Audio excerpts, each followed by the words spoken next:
Welcome back. It's time for Press Review, and this is Morning Express.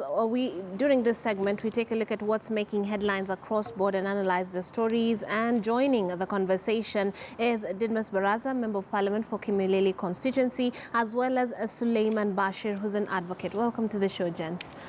Now, starting us off is that story that has made headlines for a couple of days. We have yet another hurdle for Mariga in Kibera race. That is, according to the Daily Nation, that Stilling as a footballer may have one red card appeal, but a voter has questioned integrity over his identity card. And then we have the Standard telling us that Raila's party has refunded Kibera aspirants after what the Standard is terming as a sham elections, and ODM has handed each of the aspirants back their 250,000 shillings fees that they were required to pay to be involved in the process. I'll start with you, Honorable Didmus. What do you feel about this one? I think this is just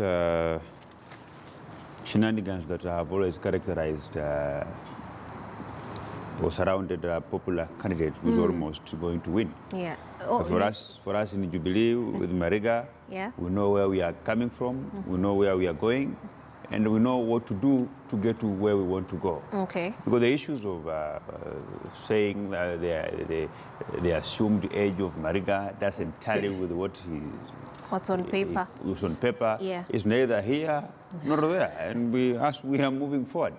Yeah. But in leadership, isn't integrity a key element? Is it whoever is bringing this up, isn't it within their rights too? That chapter on integrity for politicians collapsed.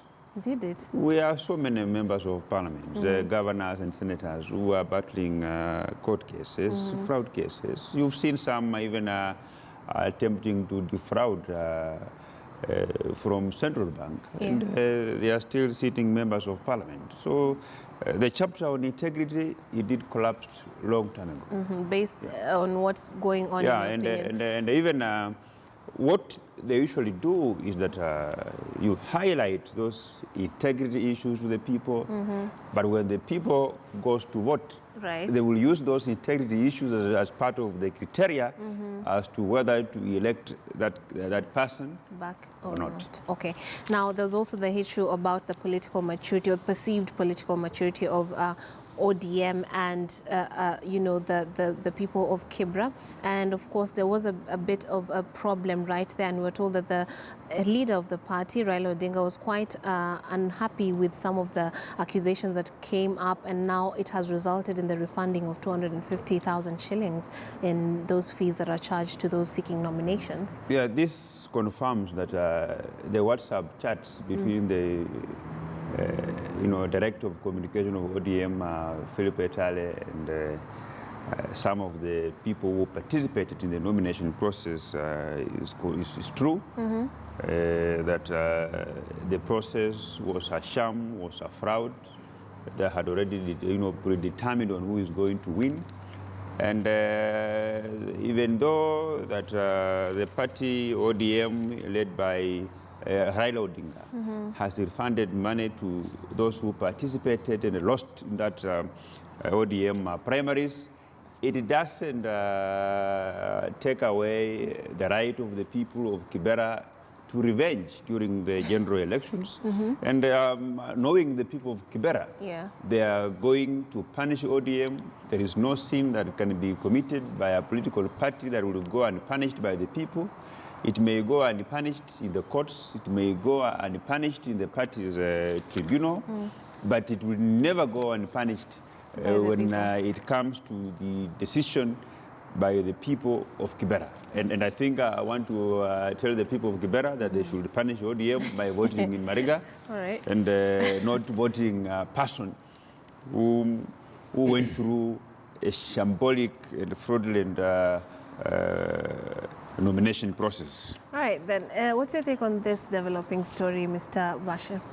For me, I was following the happenings before that committee. And according to me, Articles 83 and 99 of the Constitution, read together with Section 2 of the Elections Act, clearly define a registered a voters register. Yes. I think at the end of the day, for me, the way I foresaw it was that Mariga had the right to participate in that election.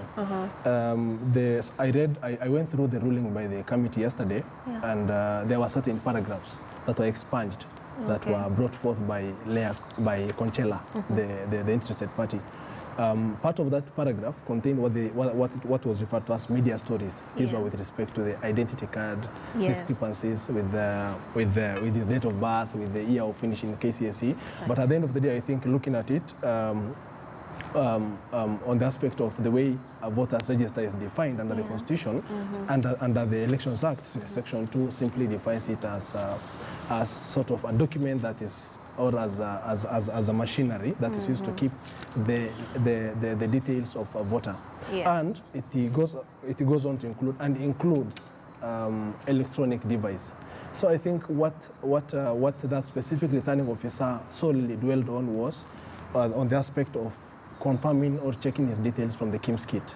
She ended up not complied with the other definition in line with the Section 2 of the Act. Then again, I think for him to again face another hurdle might end up serving to his own advantage, in the sense that he might end up winning the public sympathy. The voters there in Kibera might now view him as a target. Or an underdog. Yes, and at the end of the day, this might end up giving him the upper hand in the elections. So it might just play to his favor.